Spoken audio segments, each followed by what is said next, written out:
Oke, Nah, siap. kali ini Edward Dotulong akan menyajikan hasil reviewnya terhadap salah satu buku non-fiksi dalam materi Menjelajah Dunia Pustaka modul 4. Disilakan Edward. Ya, baiklah, terima kasih. Nama saya Edward Dotulong. Saat ini saya akan membahas tentang mengulas sebuah buku, dan kita masuk pada pembahasan yang pertama, yaitu identitas buku. Next.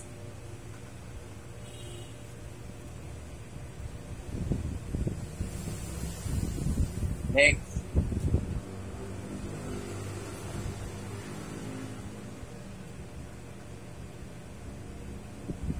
Ya, anjing sih. Identitas buku. Judul buku Akuntansi Pengantar 1. Penulis buku Suradi SE MPDAK.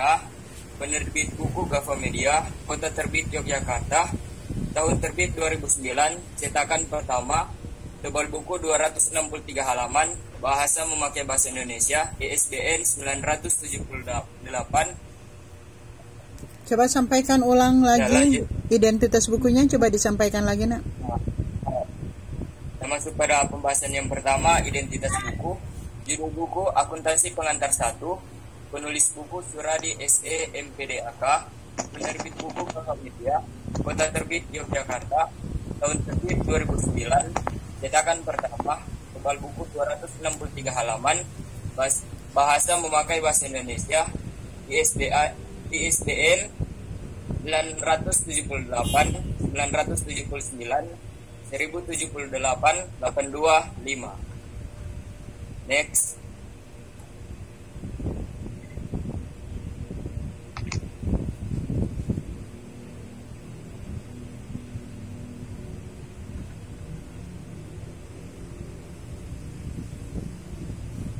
Next.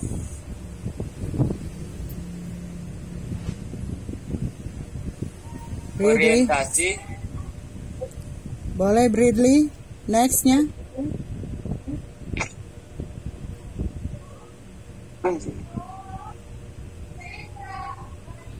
Oke, lanjut. Ya, orientasi.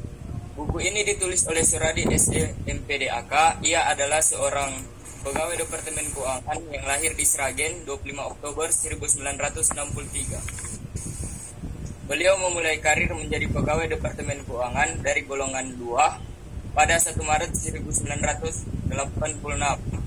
Pada tahun 1994 lulus diklat penyesuaian ijazah tingkat 3, sekarang UPKP tingkat 5, dan berhasil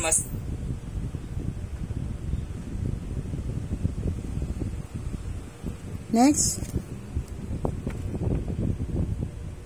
telah dibuat oleh beliau dari beberapa buku yang telah diterbitkan. Buku ini cocok untuk anak SMA atau SMK atau mahasiswa yang mempelajari akuntansi, dan bagi pemula yang ingin mempelajari akuntansi, dasar-dasar akuntansi. Next.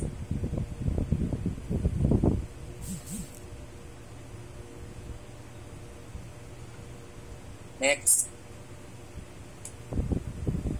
Ya, berikutnya tahapan tafsiran isi.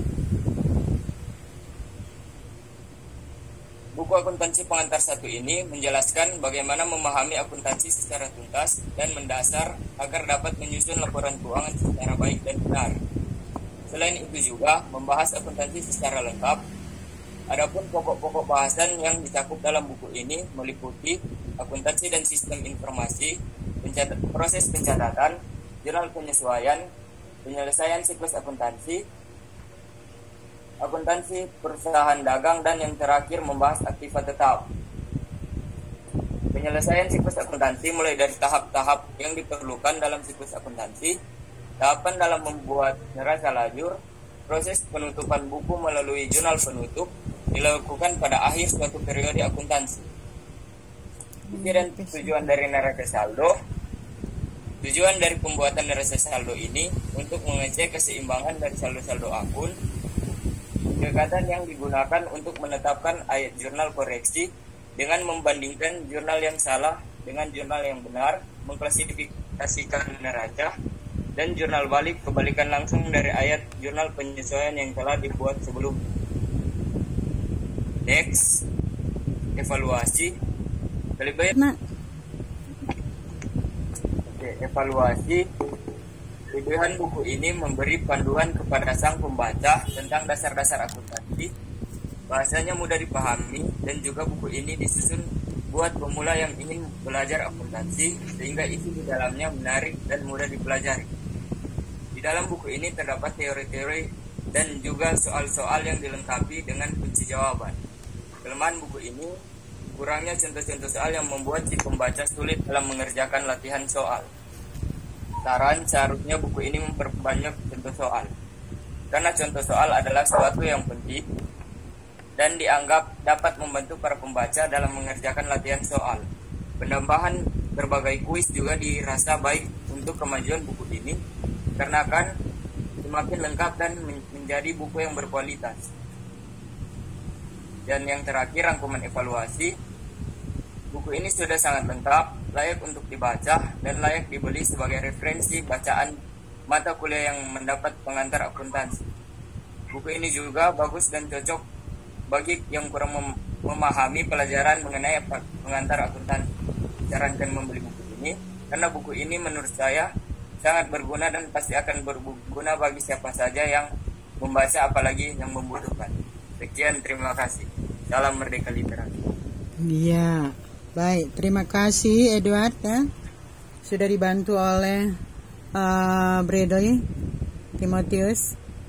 Jadi ini kayaknya jaringan, karena di MEM juga jaringannya kurang baik. Tapi tidak mengurungkan niat kalian ya untuk tetap stay by learning online.